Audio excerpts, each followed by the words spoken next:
farmers in Quebec are furious. Dozens held a rolling convoy today, driving their tractors to Montreal in protest. Quebec has already begun rationing its remaining propane. Daily usage has been cut to 2.5 million litres from 6 million litres. The reserve will first go to hospitals and retirement homes, and farmers faced with a critical window to harvest crops before it's too late. Winter is hitting hard in Quebec. It's cold and it's wet. Amanda Jelowicki has our top story tonight. Normally, corn farmer Jean-Yves Cecire is busy in his fields this time of year, harvesting his crop before winter. I use maybe this tank each day. Yeah. His grain dryer usually runs 24 hours a day, but it's fueled by propane, and his supply is run dry. He's worried if propane doesn't arrive soon, he could lose his crop. You have a limit to do the job in the time. It's the winter.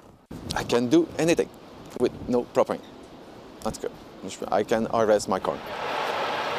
With propane supplies at critical levels, pressure is mounting across Canada for the federal government to intervene. Employers groups in Ontario and Quebec are demanding an end to the CN Rail strike. In Montreal, farmers stopped traffic, protesting outside CN Rail offices. Earlier, they protested outside a Liberal office in farm country. The situation has to be resolved today. It should never have come to this.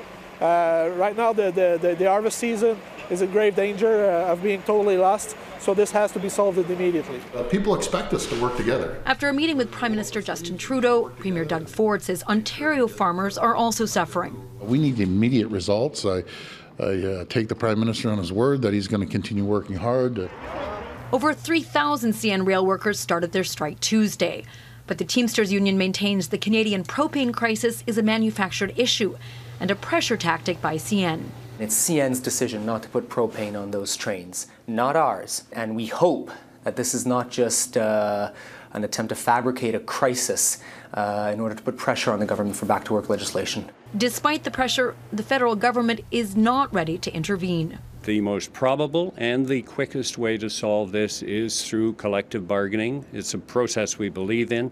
Both sides still seem far apart, with CN calling for binding arbitration, but the union refusing that.